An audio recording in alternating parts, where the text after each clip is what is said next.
Okay, so we're gonna see today how you can plug in your head into a load box, your amp head into a load box, and then into the Mooer radar, and either listen to the sound through the headphones output actually, or what we're going to do today is actually just plug that pedal into a sound card and listen to the recorded results.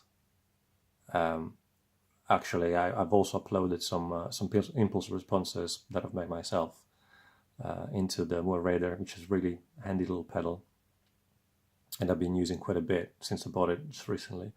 Okay, so basically the guitar goes into the amp, which is a Morgan RCA 35. It's a really good amp. It's like Fender-ish kind of amp, but quite versatile. Then it goes into the back. The speaker output goes into the back of the attenuator, which is a load box as well, so you can record silently. You don't need to have the speaker plugged in. That's a Torpedo Captor 8 ohm in this case. Then the sound comes out of here.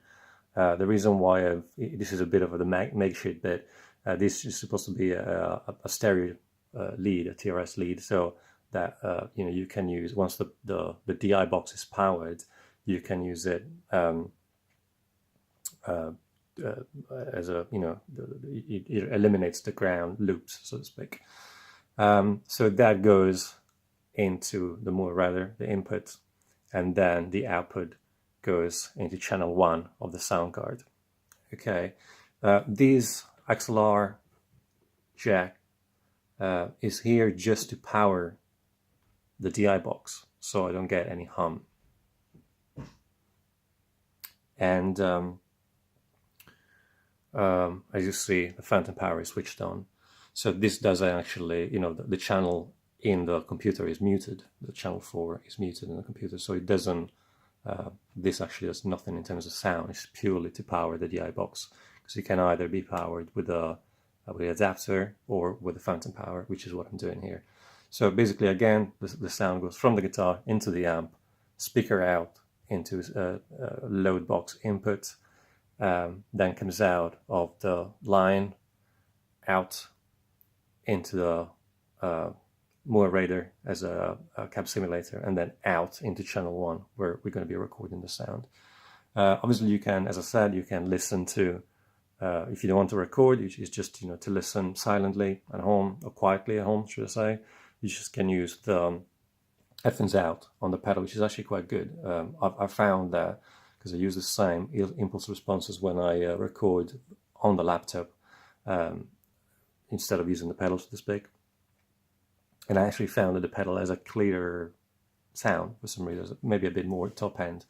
So yeah, that's not a bad way of using it, just to listen or practice or have a good sound when you're playing along to something. Also, you can use it live this way as well, because I find that the DI box, the load box is a cab simulation, but this is analog, so it's not an impulse response, and I find it the analog ones, even though they're great in terms of there's no latency, the sound it's a bit flat, so to speak. It's not as good, it's not as rich as when you have a well-made impulse response.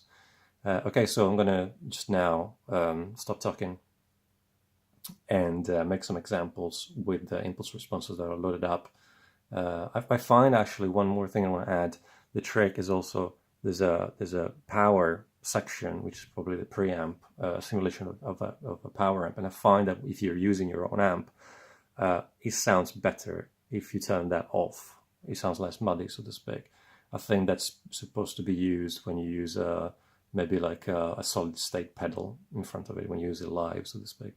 But I prefer, you'll see I'll go through a few presets, and I prefer when the power amp is off, is set to off. That's it. Let's make some examples.